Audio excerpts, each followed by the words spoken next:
Society calls them lazy. Science calls them geniuses. Here's why staying home might be the smartest thing you'll ever do. Society told you that successful people are always out there, networking, hustling, grinding at 5 a.m. in some overpriced coffee shop.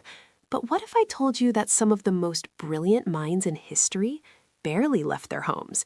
And no, I'm not talking about being lazy. I'm talking about a psychological superpower that 90% of people completely misunderstand. Here's the uncomfortable truth nobody wants to admit. The world is designed for extroverts. Open offices, networking events, team-building activities that make you want to fake your own death.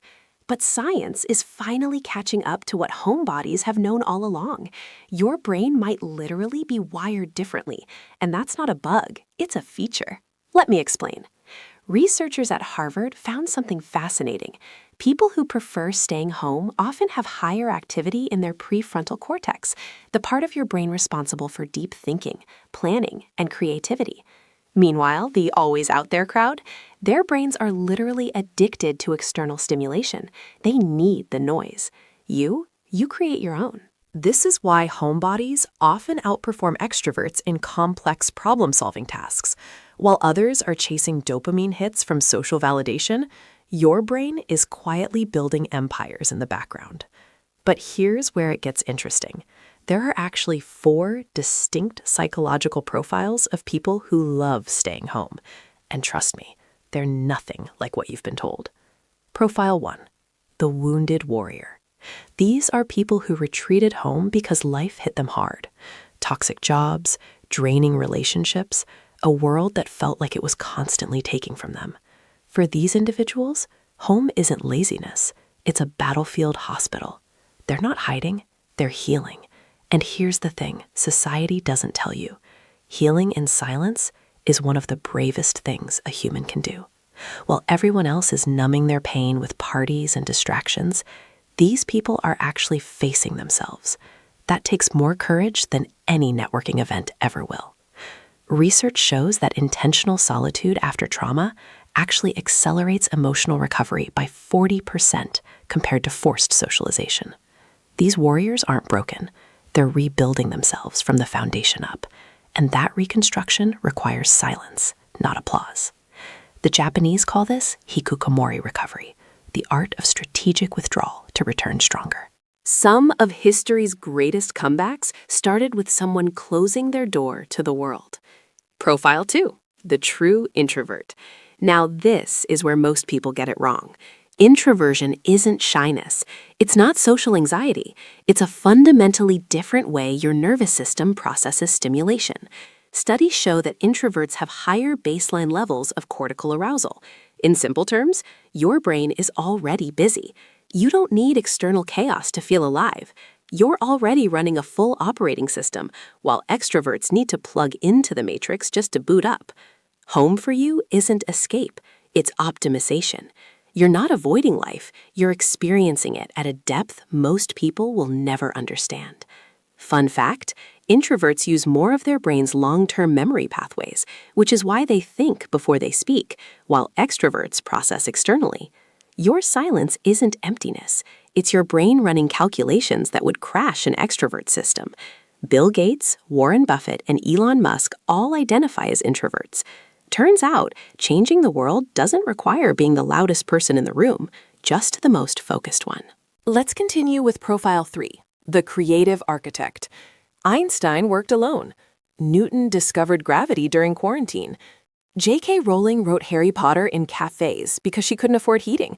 But the magic? That came from solitude. Creative people don't just prefer being home, they require it. Your brain needs uninterrupted space to make connections that busy, distracted minds simply cannot. Every great idea in human history was born in silence. Every single one. The noise came after. The creation? That happened in the quiet. Neuroscience calls this the default mode network. It only activates when you're alone and undistracted, and it's responsible for imagination, innovation, and breakthrough thinking. So while the world is out there consuming content, you're at home creating the content they'll consume tomorrow. Studies from the University of Buffalo found that unsociable people who choose solitude for creative purposes show zero signs of depression or anxiety. Their isolation isn't loneliness, it's the laboratory where genius is manufactured. Now, Profile 4, the sensory sovereign. This is the most misunderstood group. These people aren't introverted, they're not traumatized. They simply have a nervous system that processes sensory input more intensely than others. Loud restaurants feel like an assault. Crowded malls trigger genuine exhaustion. It's not weakness, it's heightened sensitivity. And here's the plot twist. This same sensitivity that makes crowds unbearable, it's the same trait that allows them to notice details others miss, feel emotions more deeply, and experience life with an intensity that normal people can only imagine. Psychologist Elaine Aron discovered that 15 to 20% of humans are born as highly sensitive people, and this trait exists in over 100 other species as a survival advantage. Your nervous system isn't malfunctioning, it's operating on a frequency that most people can't even detect. In ancient tribes, these were the people who heard the predator before anyone else, sensed danger in the air, and saved entire communities. Your sensitivity isn't a modern weakness. It's an evolutionary gift that kept humanity alive. Now here's the part nobody talks about. All 4 of these profiles share something dangerous.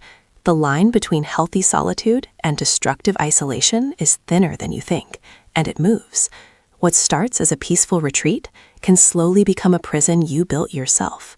The comfort that once healed you becomes the cage that traps you. Here are the warning signs.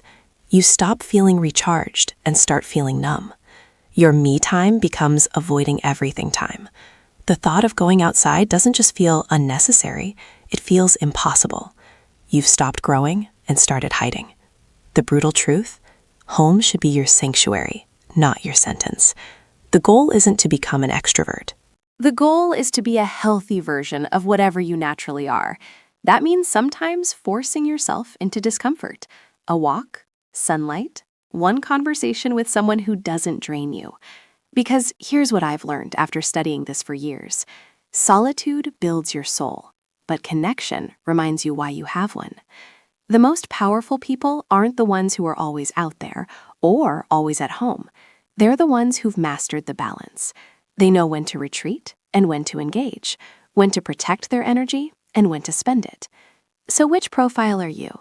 The wounded warrior healing in silence? The true introvert optimizing in peace? The creative architect building in solitude? The sensory sovereign protecting your nervous system? Or maybe you're a combination. Most of us are. Drop your type in the comments. I read every single one. And if this made you feel seen, like you finally have words for something you felt your whole life, hit subscribe, because I'm creating more content that actually understands how your brain works, not how society thinks it should. Your home isn't your weakness. It might just be your greatest strength. You just need to learn how to use it.